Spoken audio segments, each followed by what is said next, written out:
Bien, hola a todos. Espero que todos se encuentren bien. Valga la redundancia. Otro fin de semana, el tiempo va corriendo, todo se hace más corto. Un día más de vida para algunos, otro día menos para otros. Siempre, cada mañana alguien falta en esta ciudad. Alguien ya no va a ver esta mañana, así que hay que seguir avanzando. Por lo pronto, para soportar la existencia siempre son importantes los libros, la música, el arte, cualquiera de ellas, la pintura, la danza, el teatro. Hay una feria de libros. Bueno, ya no impresiona tanto las ferias de libros, porque siempre vienen los mismos libros, pero de repente a ustedes, que recién les están haciendo el hábito de la lectura, pueden visitar esta feria de libros. Hay presentaciones de libros, presentaciones musicales. La feria de libros es en la Plaza Mayor de la ciudad. No existe plaza de armas, se llama Plaza Mayor. Las plazas de armas se dieron en la Edad Media, porque prácticamente en la Edad Media, cuando los grandes caballeros, los grandes guerreros que estaban en constantes peleas y luchas, llegaban a un determinado lugar y dejaban en el centro de los pueblos o de las ciudades sus armas. Por eso se llamaba Plaza de Armas y ahí descansaban. Hoy en día la plaza que tú tienes es una plaza donde no descansan armas. Se llama por eso Plaza Mayor. Tampoco es un parque. Un parque es un lugar de entretenimientos y cosas como esas. Tú tienes una plaza mayor. Entonces, pues en la Plaza Mayor es donde se está dando la feria de libros. Ve, visita esa feria, curiosea. Hay libros de segunda mano desde pues 2, 3, 5, 10 soles hasta libros que están carísimos, ¿no? Sí, hay libros que están muy carísimos, que asustan pues con los precios. Pero puedes acceder a cualquier tipo de literatura como tú consideres, como te guste, desde la literatura más inocente, más infantil, más juvenil, hasta la literatura recontra rosa que tú puedes encontrar, ¿no? Porque hay literatura rosa, pues hay una novela que hace mucho tiempo ya la han vuelto a reeditar que se llama Memorias de una pulga, que es literatura rosa, que es una crítica a lo que es el sistema eclesiástico, al sistema religioso y católico, pero muy entretenida por lo sugerente que es la historia. Podrías tú encontrar esos textos y leerlos, pero tendrás que hacerlo escondidas, porque si por ahí alguien te encuentra, te va a señalar con el dedo. Tú sabes que la gente siempre es algo prejuiciosa, ¿no? Yo me recuerdo cuando lo leí en el colegio, lo teníamos que leer a escondidas. Teníamos un compañero que después se hizo cura y él se había tomado el tiempo de volver a, pues, en esos tiempos se utilizaban las máquinas de escribir, volver a tipear todo el libro, ¿no? Y había cambiado a los personajes, es decir, los personajes del libro eran los compañeros del salón de clase con las enamoradas de algunos de ellos. Y nos lo vendía, pues, por lo escondido, por lo furtivo, es decir, que nadie se entere, porque es un libro de carácter anónimo, pero una fuerte crítica a la Iglesia Católica por lo que le hacen, pues, a una muchachita, ¿no? Se llama Memorias de una pulga. Es una pulga que vive en la parte pública de la jovencita y la pulga ve todo lo que le hacen a la muchacha, pues. Mayormente curas, sacristanes, obispos. Y la pulga es la perjudicada, por eso la pulga se queja, pues, ¿no?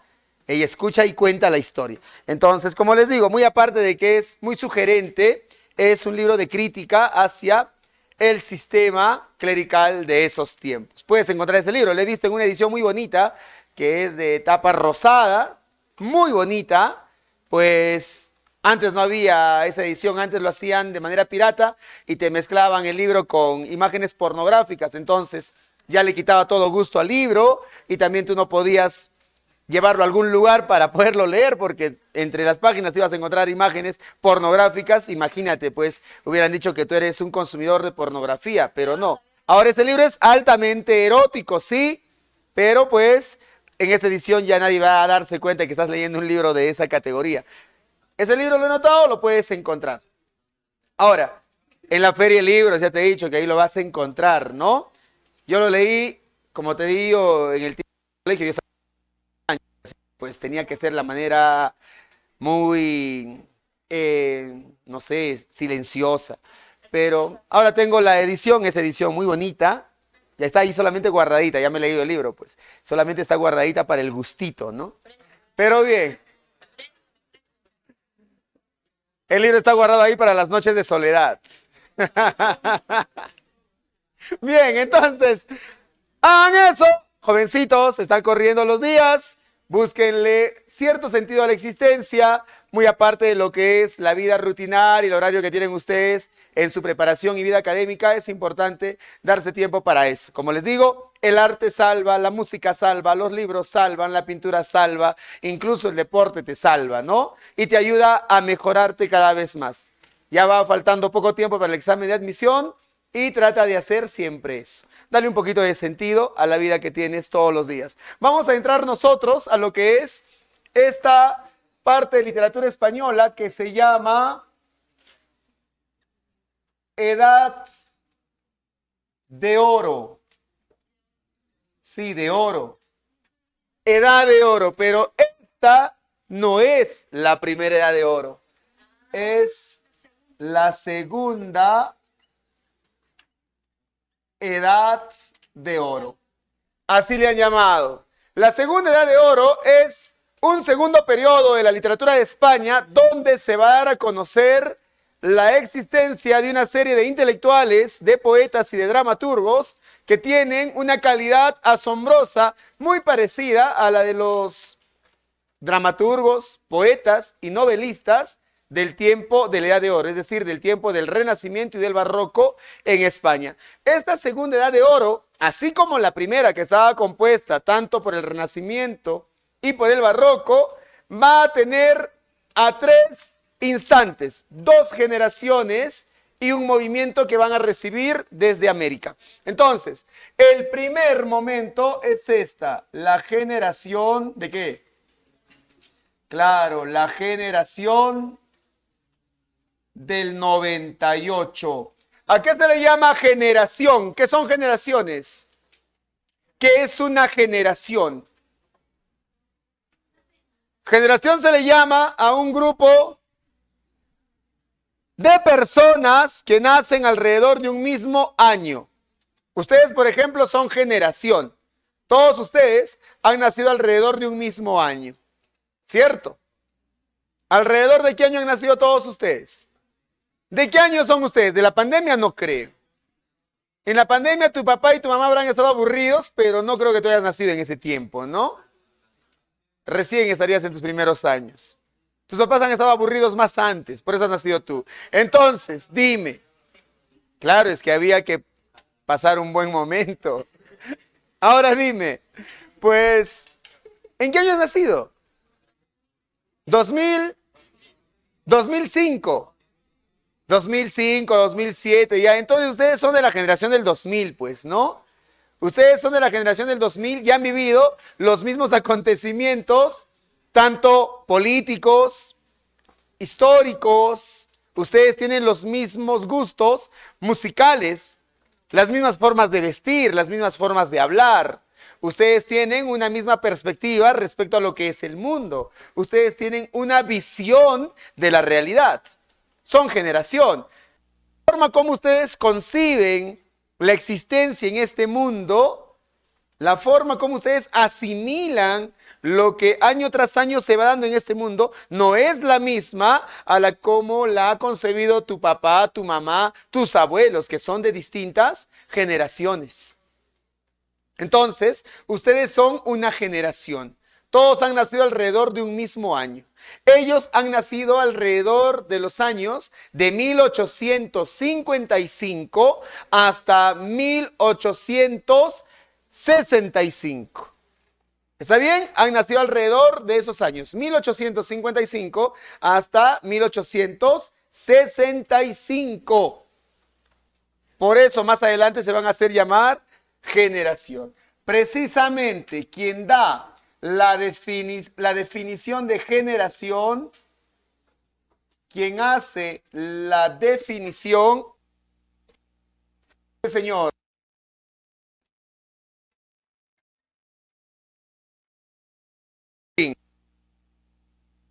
Se llamaba José Martínez Ruiz Azorín. José Martínez Ruiz. Entonces, no te olvides, quien va a dar la definición de generación, quien los va a bautizar a ellos, es José Martínez Azorín. Hasta ahí está todo clarito. Él les va a poner el nombre. Entonces, esta generación del 98 también ha recibido denominaciones. También le han llamado generación finisecular. ¿Por qué le han llamado generación finisecular? Porque es la generación de fin, ¿de qué? ¿Fin de qué? Fin del siglo XIX. Fin secular siglo. Fin del siglo XIX. También le han llamado a esta generación como generación del desastre nacional. También le han llamado así, la generación del desastre nacional. Y también, pues, algunos le han llamado la generación del Quijote. Ya luego te lo voy a explicar por qué. ¿Por qué se llama generación del 98? ¿Qué estaba pasando en el año de 1898? Dentro de lo que es el contexto histórico. Es el contexto histórico.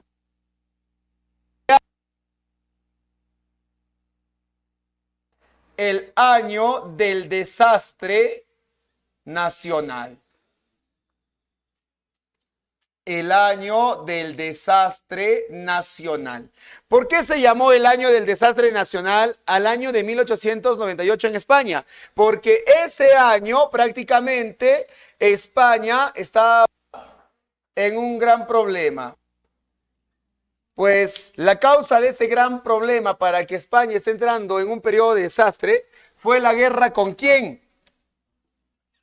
¿Con quién tuvieron guerra? Guerra con los Estados Unidos. Aquí ya no metan a los árabes, estamos en el siglo XIX. Los árabes son en el siglo XI, en el siglo X, más abajo todavía, el siglo IX. ¿Ya? Guerra con los Estados Unidos. Entra en guerra con los Estados Unidos. Pierde la guerra España. ¿Qué cosa? Claro, se da la pérdida de colonias.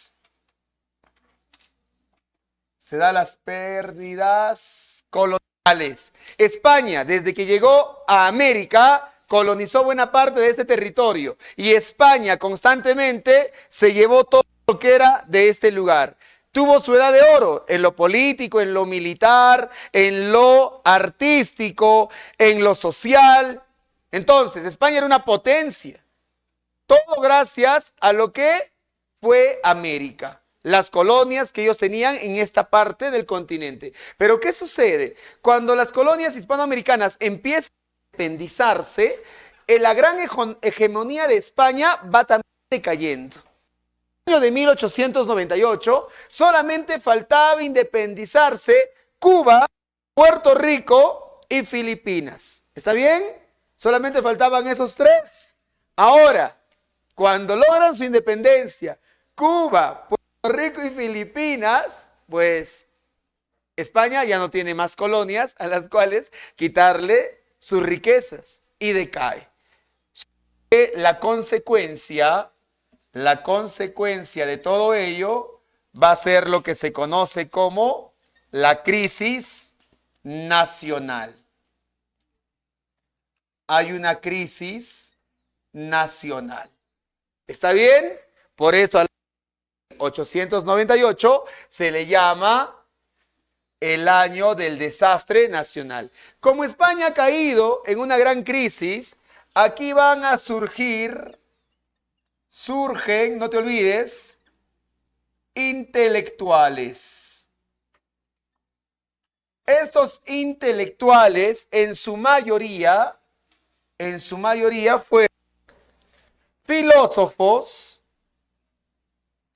fueron filósofos y también fueron ensayistas, pensadores. Ahora, uno de esos filósofos es, por ejemplo, su líder. El líder de la generación del 98 se llamó Miguel de Unamuno. Miguel de Unamuno. Miguel de Unamuno. Miguel de Unamuno y Yugo. Miguel de Unamuno, este señor ha sido llamado como el cisne de Bilbao, así le llamaron. El cisne de Bilbao. Miguel de Unamuno, que era el de la generación del 98, llegó a escribir una novela muy conocida. Su novela se llama Niebla. Te los pongo solamente para que tengas una idea. No es que está en el prospecto de admisión, no es para que tú tengas que recordarlo. Como cultura general lo puedes tener, ¿no? Niebla. Niebla de Miguel de Unamuno es una mezcla de ensayo y de novela. Se mezcla el ensayo, es decir, lo académico, lo científico, con la novela, con lo ficcional. Le preguntaron un día a Unamuno, ¿y qué es Niebla? ¿Es ensayo o es novela? Unamuno les dijo, no es ninguno de los dos. Niebla es una nibola. Nibola. Nibola. Según Unamuno, es una nueva especie narrativa que él llega a inventar, que es mezclar ensayo con novela, nibola, ¿ya? Así le llamaba Unamuno. Aparte de Niebla, de repente te hayas topado con algunos textos más de Unamuno. Uno de ellos es, por ejemplo, La tía Tula. Así se llama, La tía Tula. También es una novela de Miguel de Unamuno. Bueno, es el líder de esta generación, ¿ya? Estos intelectuales, estos filósofos y ensayistas van a surgir con una filosofía. ¿Cuál es la filosofía de todos estos intelectuales? La filosofía, no te olvides, su filosofía es regeneracionista. La filosofía del 98 es la filosofía regeneracionista. Regenerar, reconstruir, rearmar. ¿A quién? A España.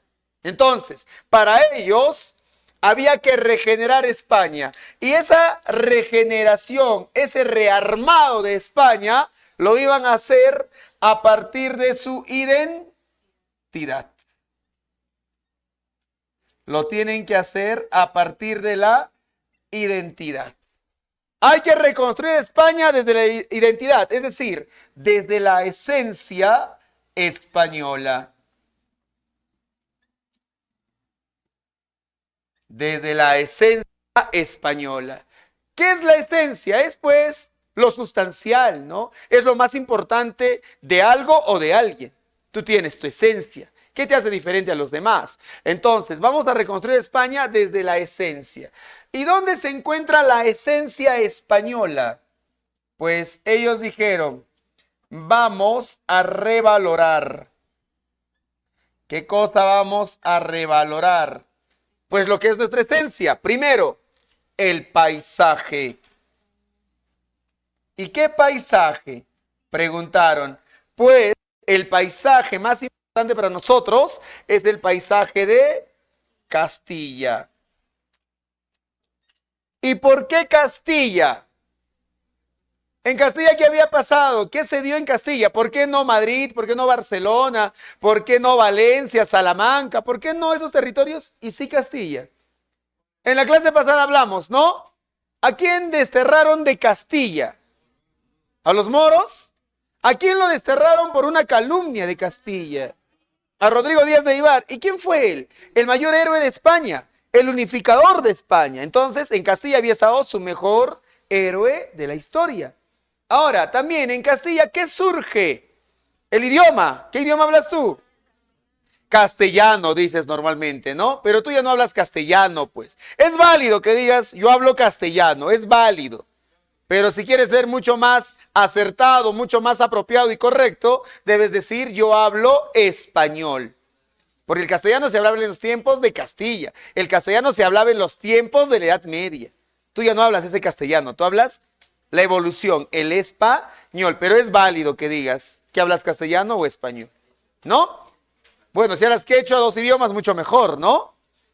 Ya, en Castilla está su mejor héroe, el personaje histórico, está el idioma, ahí surge, y también estaba su mejor personaje literario. ¿Quién es? ¿Quién es el mejor personaje de la literatura de España? El gran aporte de los españoles a la literatura universal. ¿Quién es? Don Quijote de la Mancha. Se encuentra en Castilla. Así es que Castilla tendría que ser revalorada. Eso. En Castilla está ¿qué cosa? Está el idioma, ¿verdad? Está el idioma, estaba el Cid y estaba el Quijote.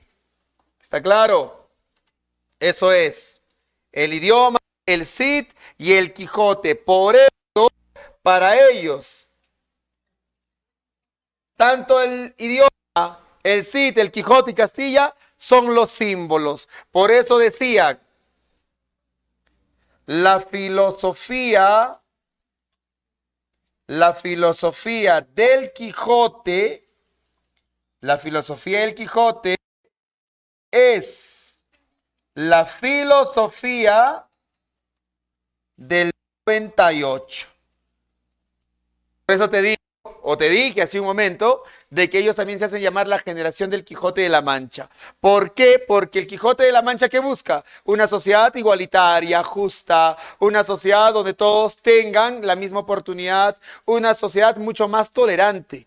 Ellos quieren hacer lo mismo, quieren reconstruir España de ahí. ¿Está claro? Entonces quieren revalorar el paisaje de Castilla, pero también quisieron revalorar ¿qué cosa? La historia, ¿no?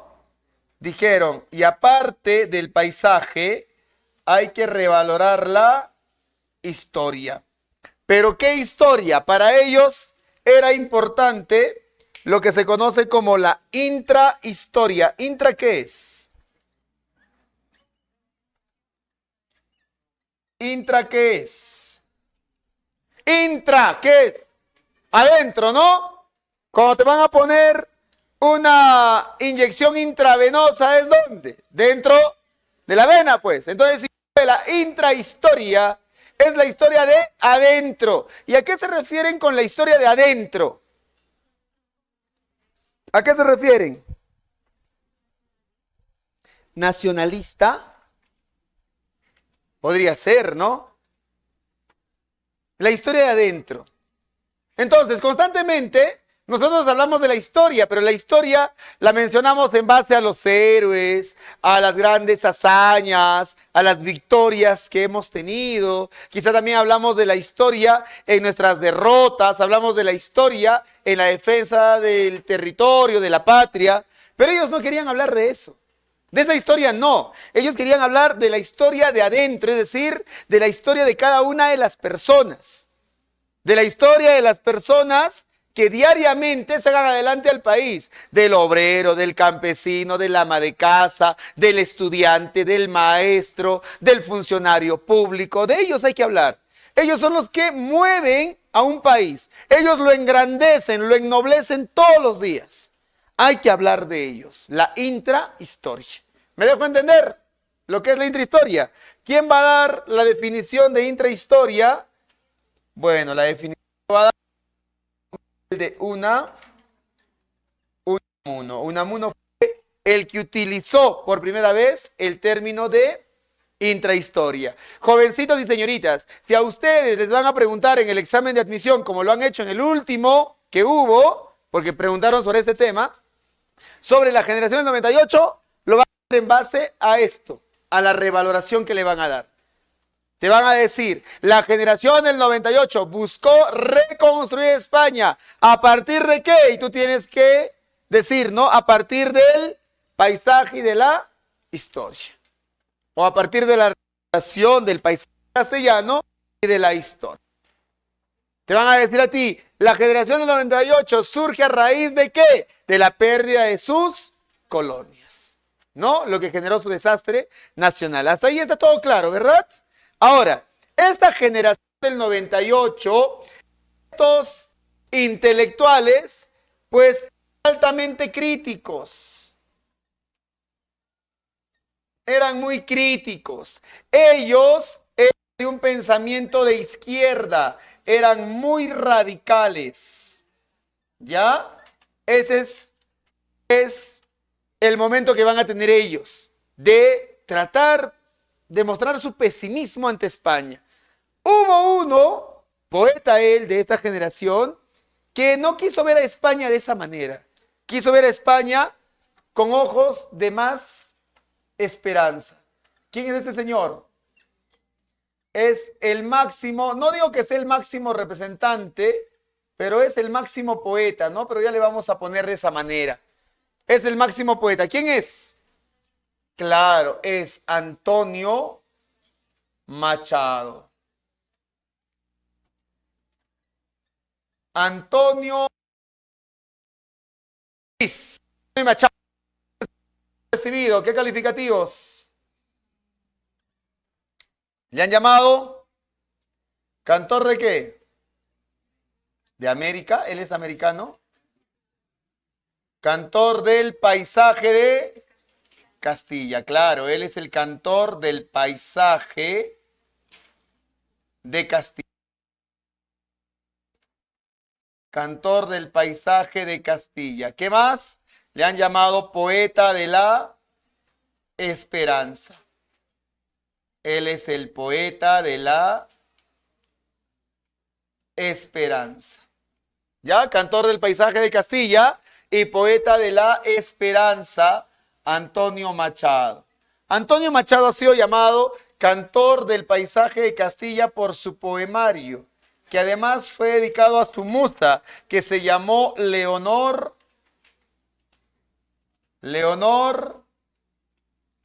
Izquierdo. Fue su esposa, se casó con ella cuando la muchacha tenía 15 años, pero la muchacha no vivió mucho tiempo, murió a los pocos años, poco después de haber cumplido los 20 años, y fue un amor que lo terminó calando en lo profundo de su alma, porque él nunca volvió a casarse, nunca volvió a matrimoniarse, y llevó el duelo, la tristeza a lo largo de su vida.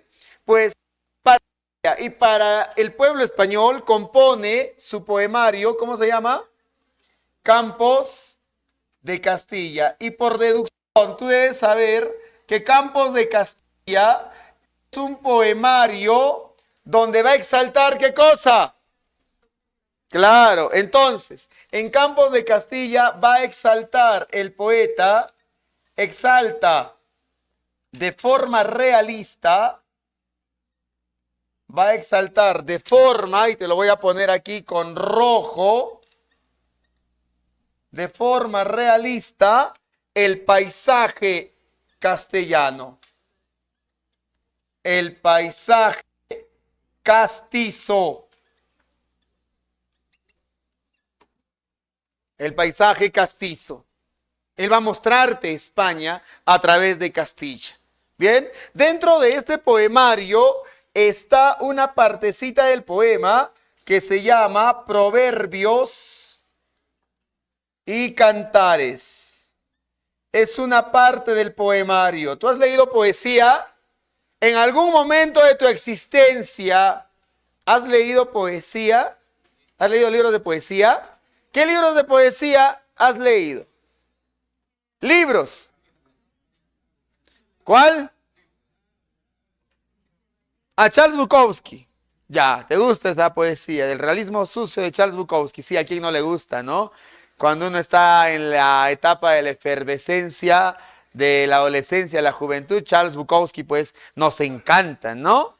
Claro, es un poeta muy directo, norteamericano, pero es parte del realismo sucio porque te dice las cosas como son.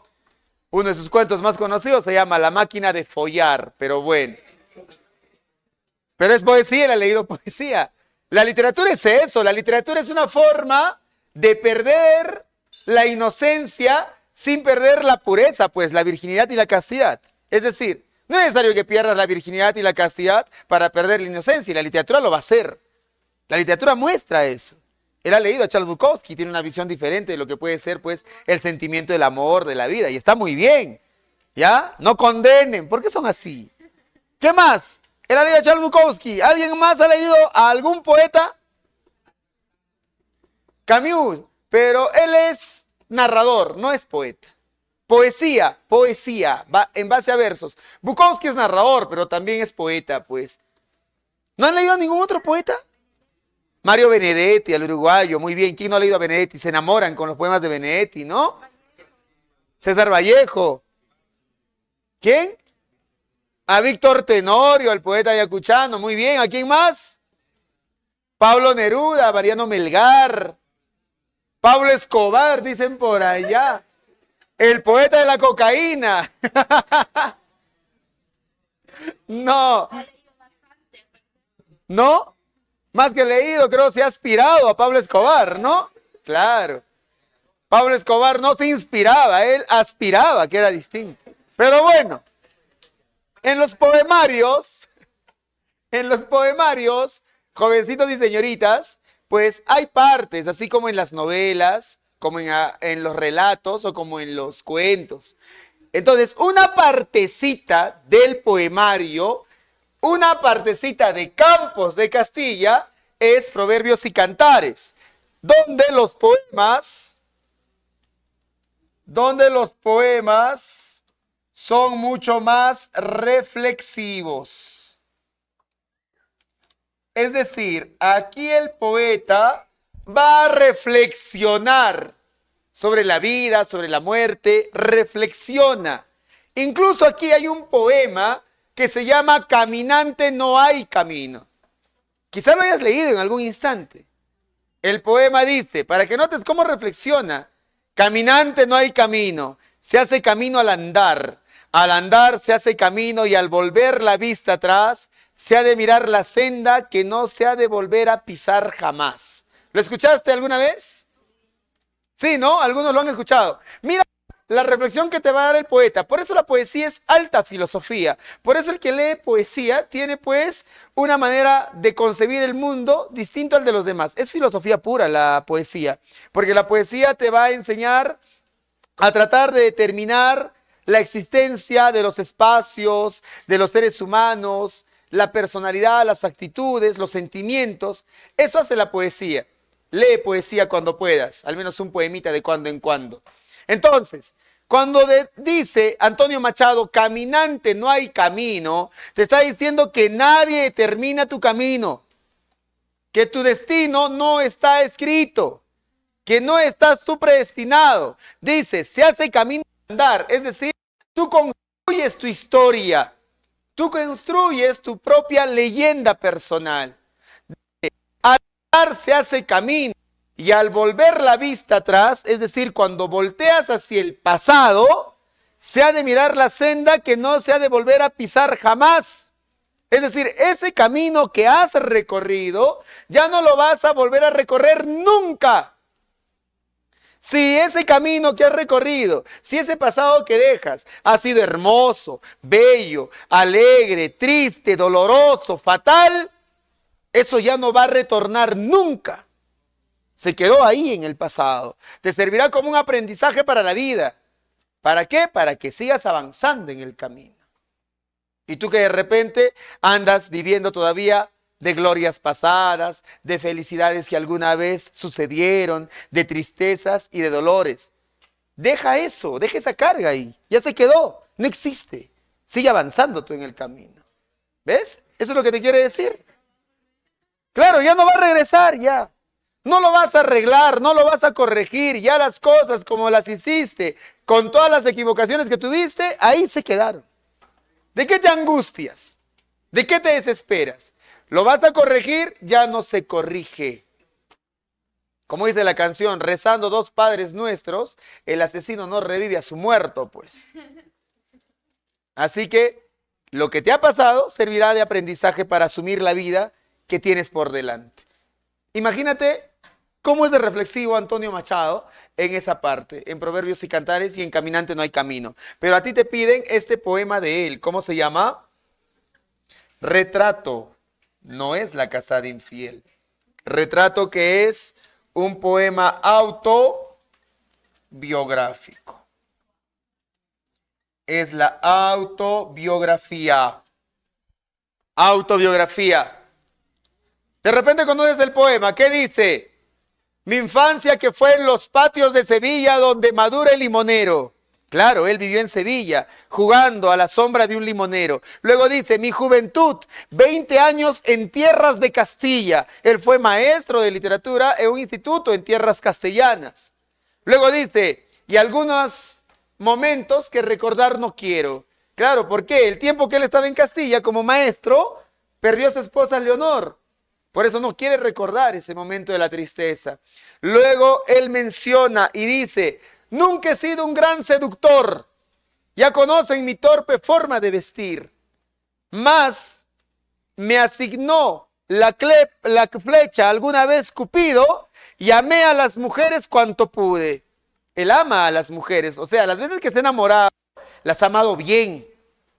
No habrá tenido tantas mujeres como otros poetas, pero él sí, a las pocas que tuvo, supo entregarles todo el amor que tenía. Luego dice él, hay en mis venas gotas de sangre jacobina. En sus venas le recorre la sangre jacobina. Tú sabes que en la Revolución Francesa los jacobinos eran los más radicales que habían. Entonces, en su pensamiento político, Antonio Machado es muy radical. ¿Ya?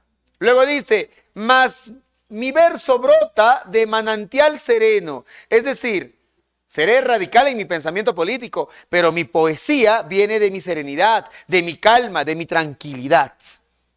Luego dice, no sé si soy romántico o soy clásico. O sea, no sabe a qué movimiento literario él pertenece, no sabe cuáles son las influencias. Prácticamente él ha recibido el ejemplo de todos los grandes escritores anteriores a él. Luego menciona, más dejaré un día mi verso como el capitán deja la espada. Va a dejar los versos. ¿Y quién lo va a valorar? Vas a ser tú. Tú le vas a dar el valor, si es importante o no es importante. Si te agrada o si no te agrada la poesía que él te está dejando. Luego habla también de sus condiciones religiosas. Él dice, converso con el hombre que siempre va conmigo. Quien habla solo espera encontrar a Dios un día. Él habla con Dios que está dentro de él. Te está diciendo que tú debes siempre hablar contigo mismo, es decir, reflexionar.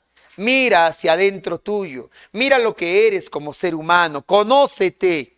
Y conociéndote vas a conocer a Dios.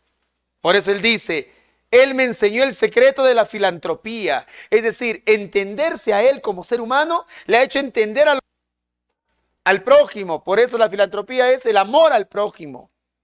Desde lo que tú eres, desde entenderte a ti como persona, puedes entender a los demás. ¿Te das cuenta? Reflexiona mucho. Dice, al fin y al cabo, nada les debo. Él no nos debe nada. Nosotros sí le debemos su poesía. Dice, con mi dinero pago el pan que como, la cama donde duermo, el vino que bebo, la casa que habito. Él lo ha pagado todo con su dinero. Y al final dice, y cuando llegue el día de mi último viaje, es decir, a la muerte, me van a encontrar todos ligero de equipaje, casi desnudo como los hijos del mar. El día que se muera se va a morir así, sin nada, no va a llevar nada. Eso dice. Y a ti también te va a pasar lo mismo, pues. El día que te mueras te vas a morir con las manos vacías, completamente pobre. Así que si tú estás pensando conseguir bienes, riquezas, no está mal que lo consigas. Está bien que tengas una vida al menos mucho más tranquila, sin tanta necesidad. Pero no es lo más importante, pues. Está bien, consíguelo, pero que no sea ya de una manera en la cual te ocupes de ello y no de vivir, pues. Al final vas sin nada.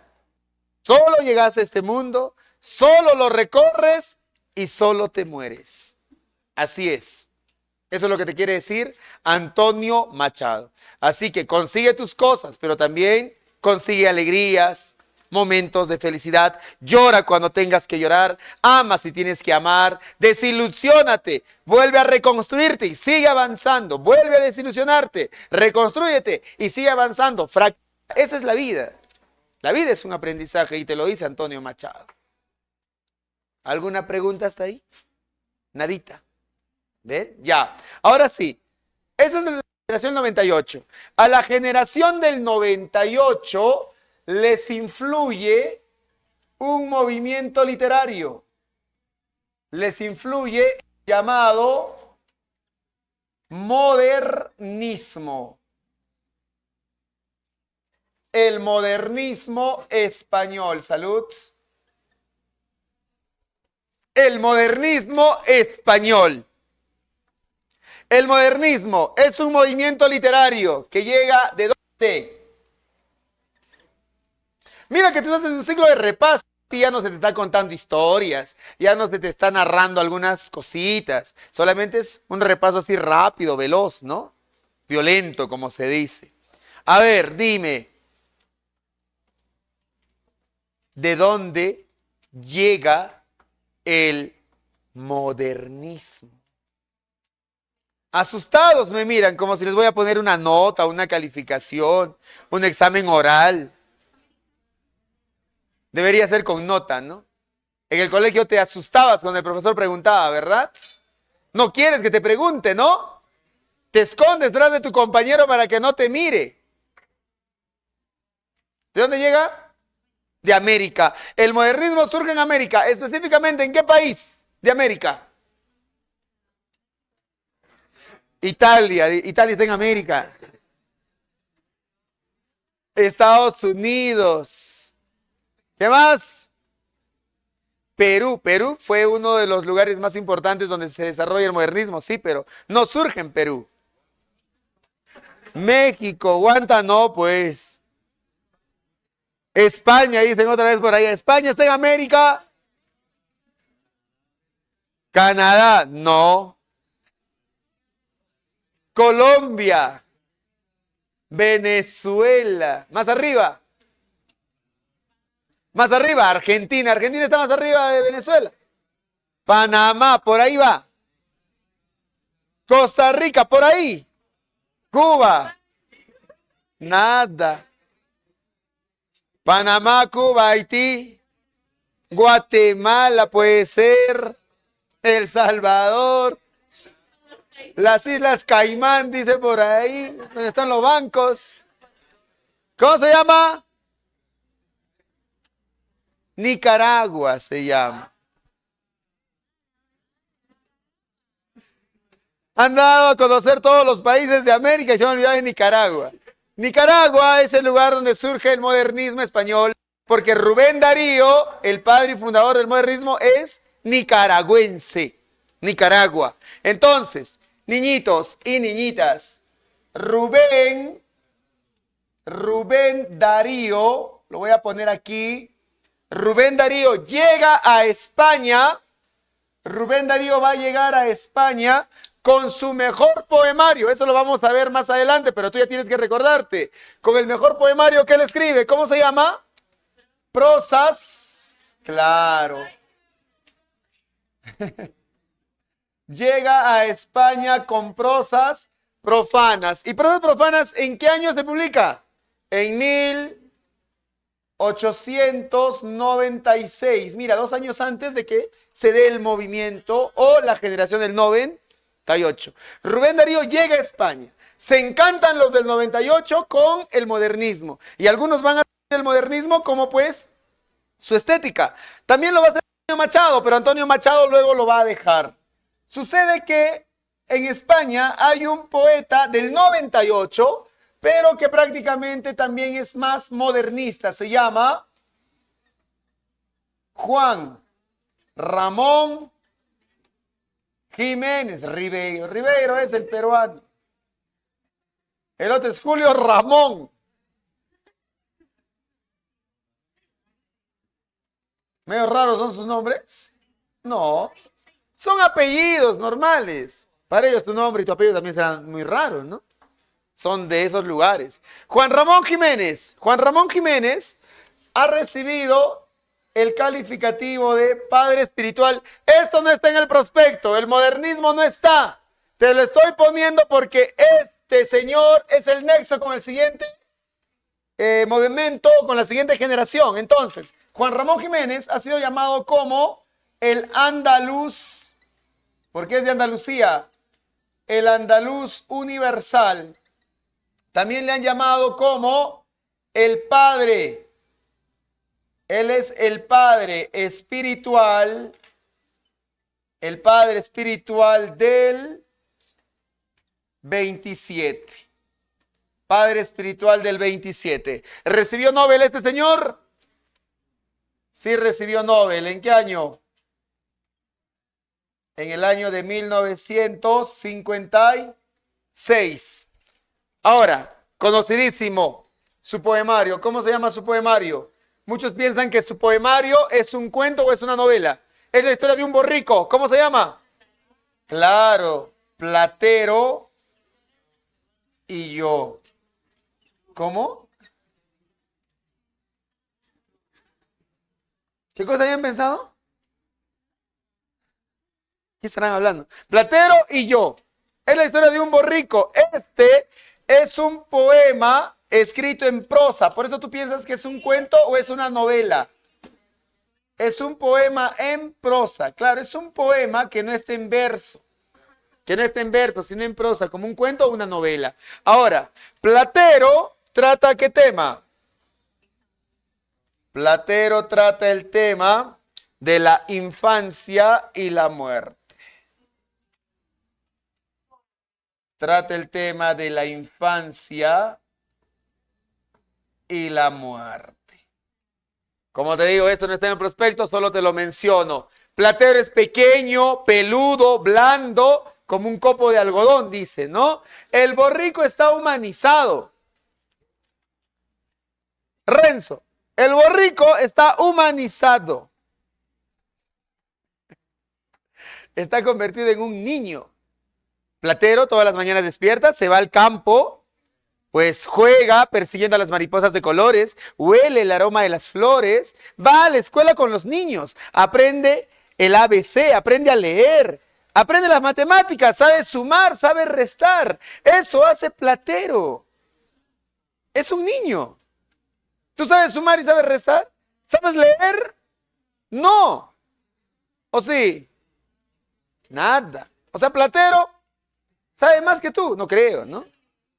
Un día Platero come una hierba mala, se le hincha la panza y se muere. Los niños.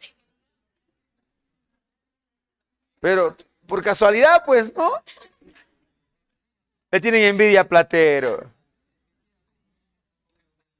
No, pues, pero los niños a veces hacen cosas, pues, y la travesura les cuesta caro, ¿no? Platero era igual, pues. ¿No? Tú comías tierra cuando eras niña. Cierto, caracoles. ¿Han comido tierra? ¿Sí? Pero rica la tierra, ¿no? Un aroma que tiene tan agradable. A ver, entonces, Platero trata ese tema de la infancia y la muerte. Por eso el día que muere Platero, los niños juegan alrededor del árbol donde siempre estaba Platero sombreándose, ¿no? Esa es una historia muy agradable, muy tierna de un hombre con su borrico y que va por distintos lugares. Entonces, solamente te lo he mencionado a Juan Ramón Jiménez. Es que este señor va a ayudar a la gestación y al surgimiento de lo que es la generación de ¿qué?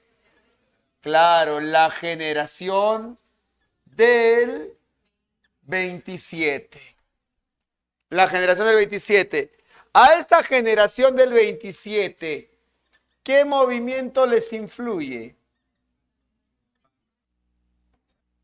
A ellos ya les va a influir el vanguardismo. ¿Por qué el vanguardismo? Porque el vanguardismo aparece en 1920 y ellos son de 1927. Se le ha llamado ¿cómo? Dime, generación de la vanguardia.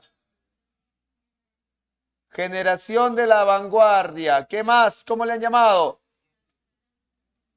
Generación de la dictadura, ¿no? Generación de la dictadura, ya. Muy bien. Nietos del 98. Nietos del 98. ¿Qué más? ¿Cómo le han llamado? Generación del dolor. ¿cierto? Tienen esas denominaciones. ¿Qué se estaba dando en el año de 1927? Dentro de su contexto, este es un contexto cultural. Dentro de su contexto cultural, ¿qué se estaba dando? Aquí no hay ninguna guerra civil ni revolución, ¿ah? Cultural, literario, que se está celebrando el año de 1927. Se está celebrando, ya se han olvidado, no están repasando, el tricentenario de la muerte de ¿quién? De la muerte de Luis de Góngora y Argote. El tricentenario de la muerte de Luis de Góngora y Argote. Luis de Góngora y Argote fue un poeta ¿de qué periodo? Fue poeta de la Edad de Oro. Fue poeta de la Edad de Oro. Específicamente, ¿de qué? Él fue poeta del barroco. Góngora, poeta del barroco. ¿Está bien? Ahora, eso se va a dar en el plano de la cultura, de la literatura. Más adelante, esta generación va a vivir de 1936 a 1939. Otro acontecimiento que es la Guerra Civil Española. La Guerra Civil Española. 3 años va a durar la Guerra Civil Española. Asume en el poder este señor Francisco Franco. Por eso le dicen el franquismo militar. Francisco Franco va a ser el dictador. ¿Está bien? Él es el dictador de España. Él es el dictador de España. Y Francisco Franco recibe el apoyo de ¿quiénes? Va a recibir el apoyo de los militares. Hay un partido que se llama la Falange Española, los falangistas. Y también lo apoya Alemania, que son los fascistas, los nazis. Y no solamente Alemania, Benito Mussolini también lo va a apoyar. Entonces se da la Guerra Civil Española. Ellos lo van a vivir, van a ser perseguidos, asesinados, torturados, y no solamente los intelectuales, sino todos los hombres españoles que se oponían al régimen de Francisco Franco. Entonces, si a ti te preguntan y te dicen la generación del 27 llega a denominarse de esa manera, ¿por qué? Tú tienes que marcar, si te ponen estos dos, ¿qué marcas? A, tricentenario de la muerte de Luis de Góngora. B, Guerra Civil Española. ¿Qué marcas? Tricentenario, pues. Ellos se hacen llamar generación del 27 porque ese año se celebra los 300 años de la muerte de Luis de Góngora y Argote. ¿Está bien? Otra cosa que te pregunten y te digan, los de la generación del 27 vivieron un acontecimiento doloroso para España, que es, ahí marcas, la Guerra Civil Española. ¿Me dejo entender, no? Bien, ahora, dentro de lo que son las características de la generación del 27, tú sabes que en ellos hay influencia de ¿qué movimiento? Claro, hay influencia del vanguardismo. Específicamente los va a influenciar el istmo de vanguardia más importante. ¿Cuál es? El surrealismo. El surrealismo. Lorca, Federico García Lorca, es surrealista. Luego, también hay en ellos lo que se conoce como la admiración por la poesía de la Edad de Oro. Admiración por la poesía, admiración por la poesía de la Edad de Oro. En especial la de ¿quién? La de Luis de Góngora, ¿no? ¿Por qué la admiraban? Por el uso de la metáfora. Por el uso de la metáfora. Ellos van a utilizar mucho la metáfora, los del 27. Y también en ellos tenemos ¿a quiénes? A sus guías. ¿Quiénes son los dos guías de la generación del 27? Uno de ellos tienes que saber que es Juan Ramón Jiménez. ¿Y el otro quién es? Antonio Machado. Entonces, los guías de los de la generación del 27 son Juan Ramón Jiménez y el otro es Antonio Machado. ¿Por qué crees que son sus guías? Pues porque Juan Ramón Jiménez les va a enseñar a asimilar nuevas literaturas. Les va a enseñar a asimilar nuevas literaturas. Es decir, hay que dejarnos influenciar por nuevas literaturas que se van dando en el mundo. ¿Ya? Como él lo hace con el modernismo. Y Antonio Machado, ¿qué les va a enseñar? El amor por la tierra española. El amor por lo español. Por sus costumbres, sus tradiciones y modos de vida. ¿Me dejo entender? Por eso son sus maestros. Ahora, ¿quién es el máximo representante de esta generación del 27? Algunos lo consideran como su líder. ¿Quién es? Este genial poeta, Federico García Lorca. Federico García Lorca. Este señor nació en Granada, en España. Calificativos, ¿cómo le han llamado? Recuérdate, ¿lo has hecho en clases? Le han llamado, muy bien, el juglar moderno. ¿Por qué se le ha llamado así? Los juglares, ¿en qué periodo de la literatura de España aparecen? ¿En qué periodo? ¿En qué edad? En la Edad Media, ¿no?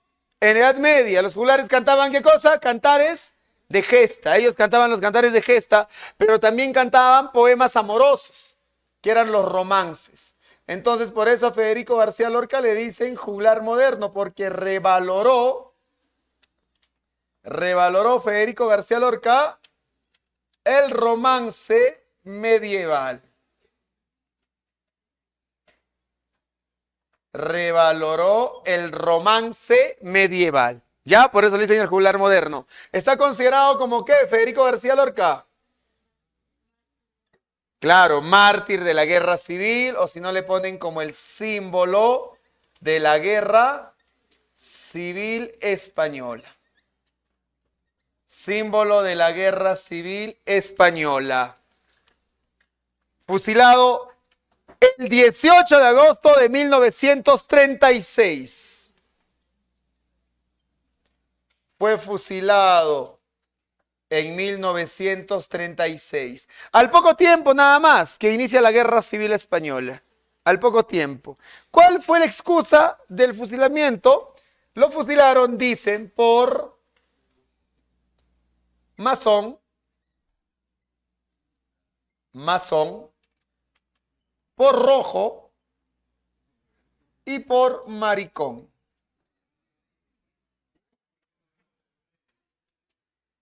Masón, rojo y maricón. Los masones eran personas, bueno, son hasta el día de hoy una élite mundial que se encargan de dirigir los destinos de los países, pues ellos dirigen el destino del mundo. Luego integran papas, reyes, gente importantísima económica, políticamente, artistas. Por eso dicen que muchos hoy en día pertenecen a la masonería. No era Federico García Lorca un masón. Esa es la excusa que le pusieron. Que él estaba conspirando contra Francisco Franco. No conspiraba. Él lo decía todo directamente. Él escribía textos periodísticos oponiéndose al dictador. Él era un hombre muy frontal. Decía las cosas como eran. Eso le molestaba a Francisco Franco. Entonces no es que era un masón. Rojo. Le dijeron que era rojo porque era comunista, dicen. Si estaba en contra del dictador, es porque es comunista. Así como ahora, pues, lo más fácil, cuando tú protestas, cuando tú criticas, cuando tú denuncias lo que está pasando en tu país, ¿qué eres? Eres terrorista, terruco, eres de izquierda, rojo, rojete, caviar, no sé cuántas cosas te dicen, ¿no? Eres de Sendero Luminoso, perteneces al movimiento, eres ayacuchano, eres un camarada, ¿no? Entonces también fue un invento. Es que así es pues la estupidez de las personas, ¿no? La situación del poder te lleva a pensar ese tipo de cosas que no tienen sentido. Y maricón, sí era homosexual. Se declaró abiertamente homosexual en una sociedad española tan cerrada. Y pues la homosexualidad, como a muchos hoy en día de hoy que tienen un pensamiento todavía medievalista, muchos tienen ese pensamiento de la Edad Media, ¿no? Que Dios creó al varón y a la mujer y un tercer sexo no existe. Ellos no van a entrar al reino de los cielos y cosas como esas. Ese es un pensamiento de la Edad Media, pues, ¿no? Pues, así como algunos hoy en día que tienen todavía ese pensamiento muy sesgado, muy prejuicioso, que no tienen libertad absoluta, pensaban en ese tiempo en España de que los homosexuales pues prácticamente eran los que estaban degenerando la sociedad. Mira, Francisco Franco era amigo de Adolfo Hitler, amiguito íntimo de Adolfo Hitler. Así que los nazis consideraban pues la raza pura, ¿no? Un homosexual no era pues parte de la raza pura. Entonces también fue la excusa para que lo maten. Al día de hoy, este hombre sigue desaparecido. No se ha encontrado su cadáver, no se sabe dónde está. Es todo un misterio la muerte de Federico García Lorca. Ayer me compré un librito en la Feria Internacional del Libro de Ayacucho, internacional entre comillas, porque no hay internacional ahí. Pues que se llama La luz resplandeciente. Es una novela que se trata sobre Federico García Lorca, donde un hombre dice que vio a Federico García Lorca, es decir, como 30 años después de que supuestamente lo hayan matado. Y esa novela te pone en duda, ¿qué tal si no lo han matado? ¿Qué tal si no logró morir? ¿Qué tal si está vivo? Dicen, ¿no? Entonces, la novela te cuestiona eso. Pero bueno, Federico García Lorca fue asesinado en el año de 1936. Un 18 de agosto. Es una novela, es ficción, pues, el libro que yo les estoy comentando, ¿no? Pero es una forma en la que te hace dudar ciertas cositas. Ahora, Federico García Lorca, si no hubiera sido asesinado, hubiera sido uno de los mejores poetas del siglo XX, pues de gran renombre universal. Era ya un poeta muy reconocido en su tiempo. Este señor, Federico García Lorca, creó un ismo de vanguardia. Él creó el neopopularismo. El neopopularismo es un ismo español. ¿Te recuerdas de los ismos, no? Esas tendencias que nacen con la vanguardia. Es un ismo español. El neopopularismo lo que hace es fusionar. Fusiona lo popular de España. Fusiona lo popular de España con lo vanguardista. ¿No? Con la vanguardia. Fruto de este neopopularismo, fruto del neopopularismo, jovencitos y señoritas, niñitos y niñitas, es su teatro. Su teatro. Él tuvo lo que se conoce como la trilogía trágica. Entonces, Federico García Lorca no solamente fue poeta, sino también fue dramaturgo. Sus tres grandes tragedias, su trilogía trágica, porque él hizo teatro en la universidad, están representados por Yerma. Es la tragedia de la soltería. Yerma no puede tener hijos, es infértil. Yerma es yermo, pues. El terreno yermo no produce. Yerma no puede tener hijos. Nadie se quiere casar con Yerma, así que está condenada a quedarse sola. La otra se llama Bodas de Sangre. Bodas de Sangre. La novia deja en el altar porque se aparece un ex amor del pasado y la novia, como no ha olvidado a ese hombre, se escapa con él. El novio los persigue, los encuentra y se bate a duelo con aquel amante de la novia hasta matarse con el cuchillo, ¿no? Los dos se apuñalan. Y está la casa de Bernarda Alba. Está la casa de Bernarda Alba. Bernarda Alba. Bernarda Alba es una mujer tan impositiva que les pide a sus 7 hijas que la cuiden siempre. Sus hijas no pueden comprometerse, enamorarse, matrimoniarse, nada. Sus hijas tienen que mantenerse puras, castas, inmaculadas, hasta el día de su muerte. Les impone eso, es una madre muy impositiva. Y las hijas sufren, las hijas no quieren morirse de esa manera, pues ¿quién quiere morirse virgen? ¿Quién quiere morirse así? Las hijas quieren conocer el pecado. Entonces sufren, ¿no? ¿Ya? Sí, de eso se trata. ¿Ya? No es justo, ya sé que no es justo, pero así es. En la historia es eso, ¿no? Ya, ahora. Pero lo que a ustedes les piden es esto, su poesía. A ustedes les van a pedir su propuesta poética que está bajo el título del romancero gitano. Y como su nombre mismo lo dice, ¿a quiénes va a exaltar? A los gitanos. Exalta al pueblo gitano de Andalucía. Exalta al pueblo gitano de Andalucía. ¿Ya? Durante mucho tiempo los españoles, incluso hasta el día de hoy, consideran al gitano como una raza inferior. El gitano es una mezcla entre el español y el árabe, ¿no? Entonces dicen que es una raza inferior el gitano. Los tratan como delincuentes, como sucios, como desordenados. Así como tú, pues, al indígena, ¿no? Al hombre andino, al amazónico en el Perú, los consideras como ciudadano de segunda clase, ¿no? Y hasta incluso ofendes, ¿cierto? Para ti un insulto es decirle a alguien indio, serrano, cholo, los tratas así. Así como tú desprecias al hombre originario, ahí en España se desprecia al gitano. Entonces, lo que quiere hacer Federico García Lorca es reivindicar el alma del gitano. Porque para Federico García Lorca, la cultura gitana es una cultura muy culta. Así como en Latinoamérica, en los pueblos de Ecuador, de Perú, de Bolivia, de Chile y una parte de Argentina, hay mucha gente de otros países que estudian el folclore de los pueblos andinos. Porque para otras personas de otras partes del mundo, el folclore andino, la música andina, es la música más culta que hay. En el sonido, en el uso del idioma, el idioma originario. Entonces, otras personas lo revaloran, tú no lo revaloras, ¿no? Pues aquí él quiso revalorar el alma del gitano andaluz. Este romancero gitano está compuesto por 18 romances. 18 romances, es decir, 18 poemas. Dentro de los 18 poemas está el que más te gusta, que se llama La casada infiel. ¿Cuál es el tema de la casada infiel? La infidelidad de la mujer, ¿no? La infidelidad femenina.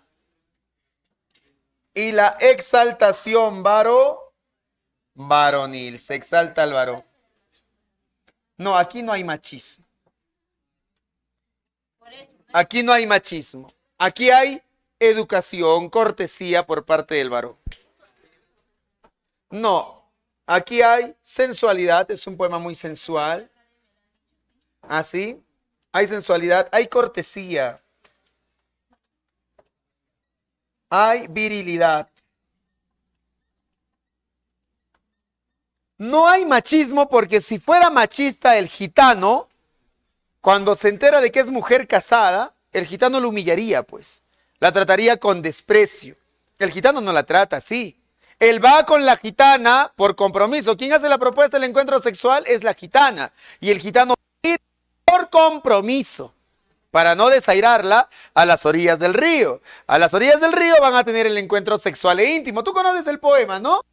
Ahora, pues, cuando la ve desnuda se encanta por la belleza física que tiene la gitana. Es este erotismo, se está él impresionando, está admirando la belleza de la mujer.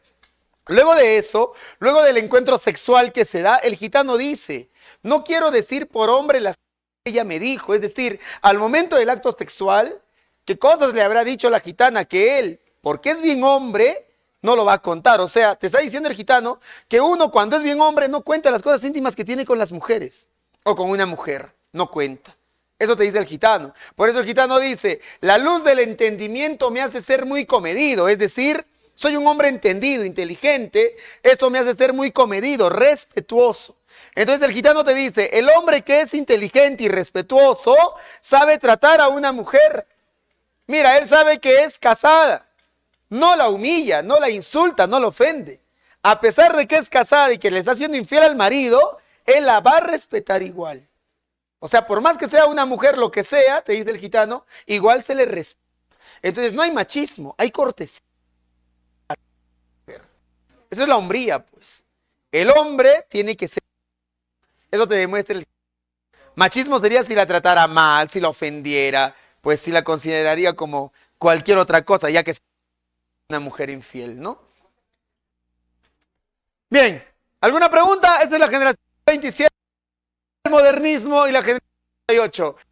¿Cómo se llaman los tres momentos que integran la segunda de oro? ¿Cómo se llaman? Generación del 98, ¿qué más? Modernismo y la generación de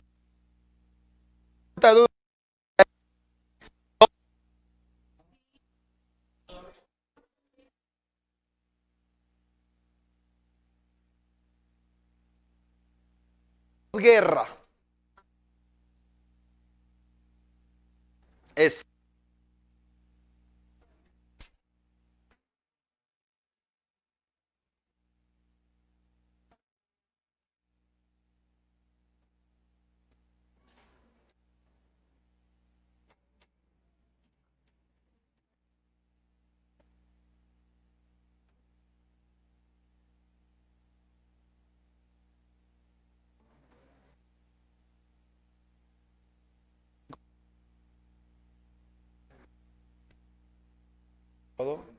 ¿Ya no? ¿Lo puedo borrar?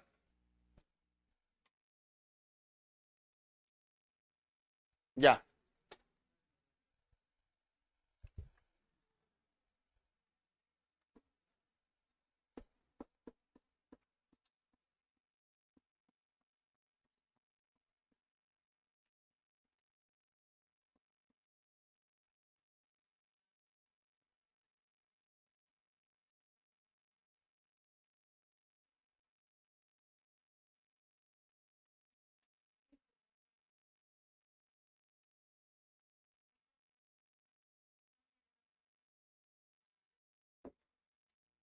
Niñitos, lean. Solamente leyendo van a ser hombres libres. ¿Ah, sorry? ¿Estaba José? Ah, no, ya no está. José Martínez Ruiz. Claro, estaba en la pizarra. No has copiado, ¿ves? 0-0, ¿no? Que saque su agenda.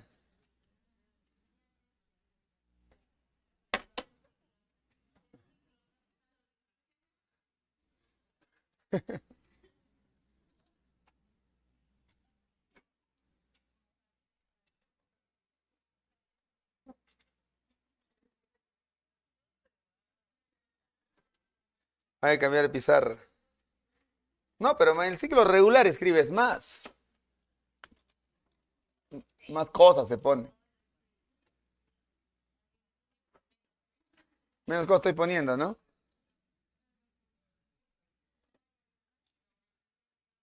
¿Alguna cosita se aumenta? Ah, sí, alguna se aumenta. En agua. ¿Qué es en agua, señoritas? ¿Qué es la enagua? ¿Qué es? ¿La falda interior, la falda de adentro? ¿Cómo es eso? La enagua es una prenda íntima que usan las mujeres debajo de los vestidos. ¿No? Claro. Así como tú usas esta sudadera que se llama, bueno, tú le dices BBD, ¿no? No, es que la marca, hace muchos años, hubo una marca de sudaderas para usar debajo de las camisas y la marca es BBD. Tú le dices BBD ya, ¿no? Con R todavía, BBD. Pero la marca era BBD. De ahí se quedó pues a llamarle a la prenda BBD o BBD, le dices. ¿Ya? Es una sudadera, pues nada más, ¿no? Es una prenda para, una prenda interior para los varones. Las mujeres también hoy en día usan, ¿no?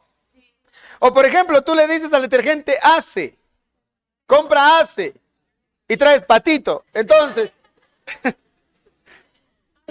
has llamado al detergente ya por una marca, ¿no? O dices compra Colinos. No dices pasta dental, ¿no? Claro, es eso pues. Y traes dentito, ¿no? Claro, ¿ves? Entonces la enagua es una prenda íntima que usan las mujeres debajo de los vestidos, pues. Hoy en día todavía creo que utilizan las mujeres, ¿no? Incluso cuando van a danzar, siempre que van a usar las mujeres la falda, hay una enagua, pues, una enagua blanca que se pone, ¿no? Esa es la enagua. ¿Está bien? Entonces son cositas que nosotros utilizamos a veces y no sabemos por qué, ¿no? Por ejemplo, tú sabes que le dices Tupper, ¿no? Entonces Tupper es la marca de hace muchos años, una marca norteamericana que eran envases para poder llevar alimentos. Tupper. Pero tú ya le dices Tupper. ¿Dónde está tu Tupper? La marca, ¿no? Que se escribe de esa manera. Tupper. Tupper. Tupper. Se pronuncia Tupper. ¿Ya? Pero tú no escribes Tupper, ¿no? Tú dices Tupper. Bien, niños y niñas, ya que estamos nosotros hablando de otras cosas, vamos a hablar de la narrativa de posguerra.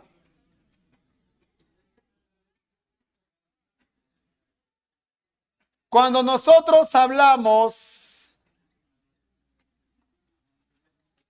de narrativa de posguerra, nos referimos a este periodo de la literatura que se da posterior ¿a qué? Posterior a la guerra. ¿A qué guerra? ¿Qué? Se da posterior a la guerra. Posterior a la guerra civil española. Por eso se llama narrativa de posguerra. Posterior a la guerra civil española. ¿Cuál es el contexto que está viviendo España? España vive, pues, no, ya no hay. Ya se dio, pues, el golpe de Estado. Ya se terminó la guerra, 1939. Claro, España está viviendo, pues, la pobreza. Está viviendo la pobreza, la decadencia. Es decir, España está viviendo el peor momento de su historia. Y aquí también se está dando el gobierno de Francisco Franco. Gobierno de Franco ya dio el golpe de Estado en 1936, cuando desencadena la guerra civil. Franco, que ha ganado la guerra, que le ha ganado a los republicanos, donde lucharon Lorca, luchó Vallejo. Franco, que ha ganado, ahora se va a consolidar como el gran, podría decir, mandatario hegemónico de España, y va a gobernar desde el golpe de Estado 1936 hasta 1975. ¿Cuántos años? 40 años casi, 39 para ser exactos. Imagínate, solo deja el poder cuando le da un infarto y se muere. Si no hubiera seguido gobernando ese hombre.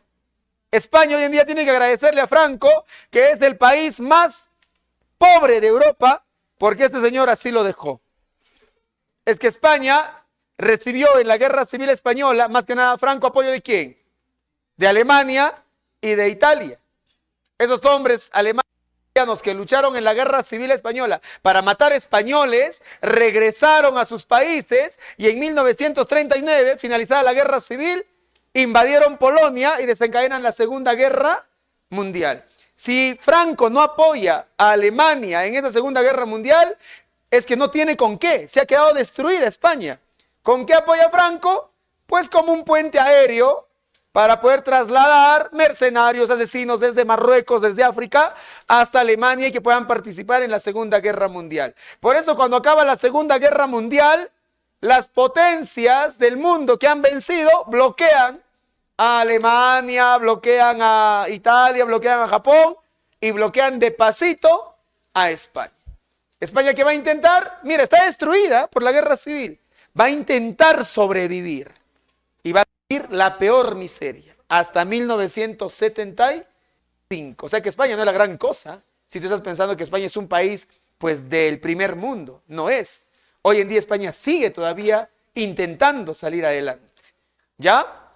Es así que los narradores de este tiempo van a contar todos estos acontecimientos.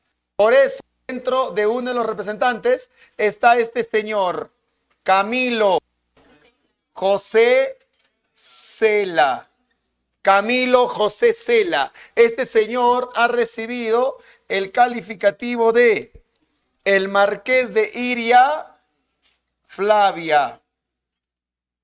El Marqués de Iria Flavia.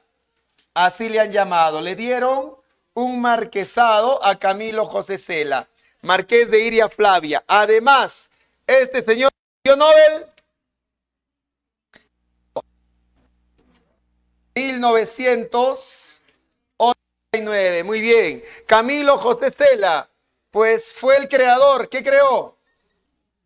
Creó una técnica narrativa que se llama el tremendismo.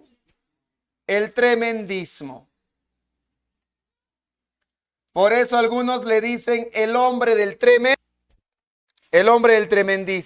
El tremendismo no es sismo de vanguardia, no es corriente literaria. El tremendismo es una técnica. El tremendismo es técnica narrativa. Es una forma de contar una historia. Es una forma de narrar una historia. ¿Me dejo entender? Ese es el tremendismo. Ahora, el tremendismo, niñitos y niñitas, va a estar compuesta de tipos de novelas. La primera novela que la va a integrar, como dice ahí, debe ser tremendismo, me he comido una N. Pero tú ya sabes, pues, por una N me vas a condenar.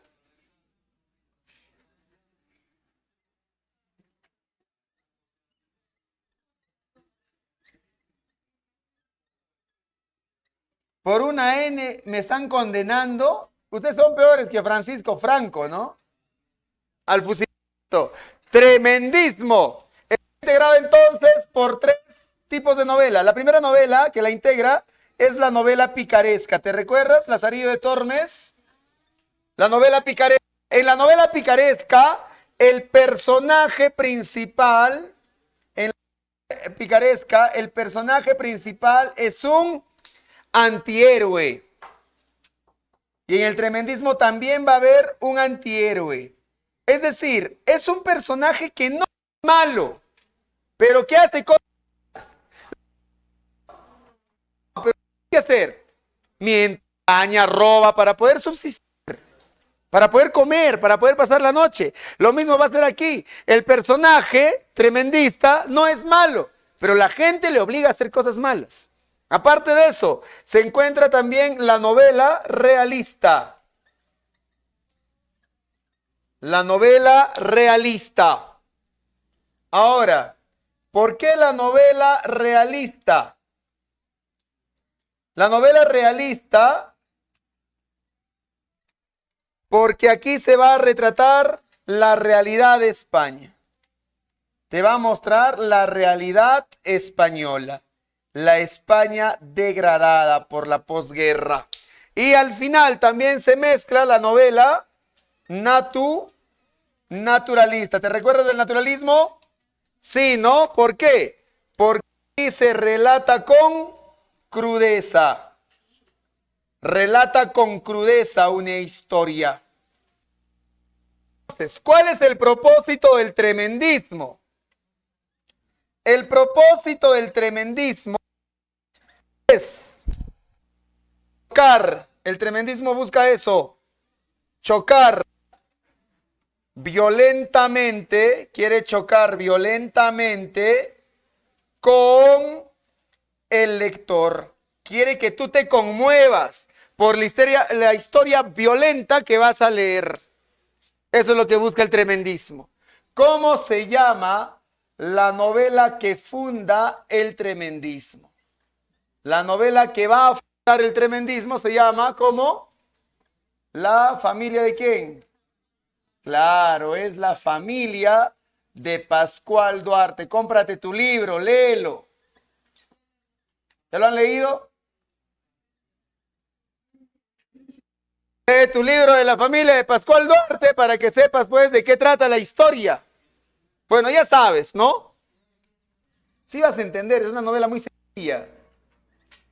La técnica que trata esta novela es esta que se llama del enmascaramiento. Entonces, ¿cómo es eso? ¿El narrador quién es en esta novela? La técnica del enmascaramiento. ¿El narrador quién es? Es Pascual. Él cuenta la historia. Él dice, es mi diario lo que aquí te dejo. Léelo tú si deseas. Yo lo he escrito el tiempo que he estado en la cárcel. Si te gusta, en buena hora. Y si no, destrúyelo, deséchalo. Entonces, ¿quién cuenta la historia? ¿Quién ha escrito la historia? Es Pascual. Si es su diario, si él dice te lo está dejando. Pero es una técnica, pues el verdadero autor, ¿quién es? Camilo José Cela. ¿Te recuerdas del Don Quijote? En el Don Quijote, ¿quién era el narrador? ¿Cervantes? ¿Quién cuenta la historia? Cide, Jamete, Benengeli. Inventa un narrador, Cervantes, ¿no? Aquí igual, va a inventar Camilo José Cela a ese narrador que es Pascual. Por eso, la técnica del enmascaramiento es cuando el autor se esconde tras del personaje.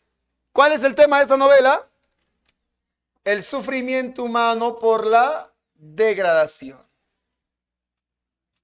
El sufrimiento por la degradación. El hombre sufre porque está degradado. Por eso se dice que la familia de Pascual Duarte es la radiografía de España. La radiografía de España de posguerra. ¿Cómo se encuentra España en la posguerra? Es decir, la familia de Pascual Duarte es una metáfora de la desarticulación social. Es una metáfora de la desarticulación social de España. ¿Está claro hasta ahí? Hasta ahí está clarito. Bien, vamos a ver a su personaje principal. Pascual, ¿no? El estirado.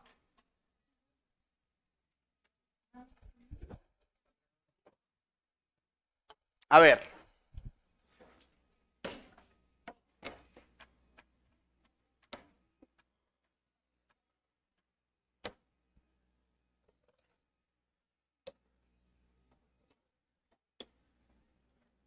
Tienes al personaje principal que se llama Pascual Duarte. Todo gira en relación a este señor. Pascual. ¿Qué cosa es Pascual? Es un campesino. Claro, es un campesino. Es un campesino de Extremadura, campesino extremeño. Él tiene a su padre.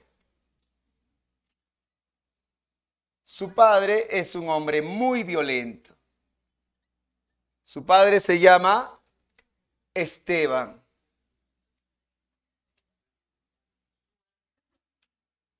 Esteban Duarte.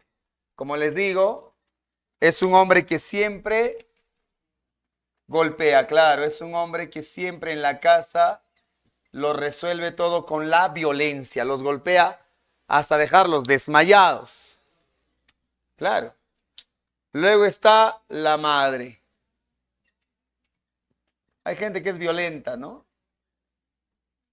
La madre no tiene nombre. Mejor si no tiene nombre. Porque esta mujer no es como una mamá. La mamá protege, la mamá cuida, la mamá ama. Esta madre no hace nada de eso. Más bien les causa dolor a los hijos. Los destruye.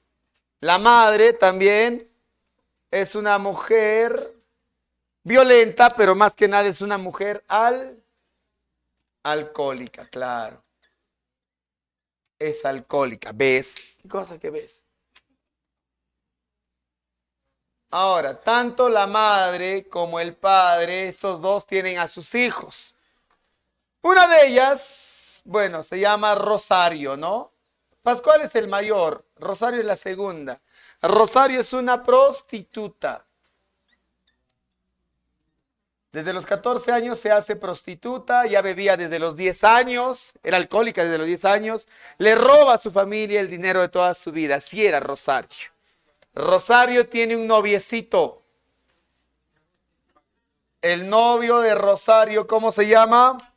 Paco López. Así se llama.